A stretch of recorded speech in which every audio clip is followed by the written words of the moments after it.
mantenimiento.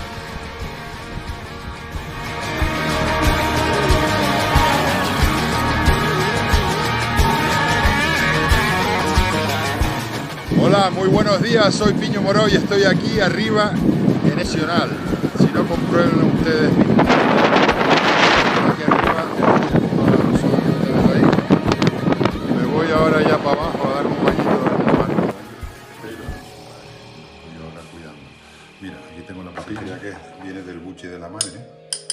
Una papilla hecha con todos los alimentos que en la naturaleza ellos tomarían. ¿Vale?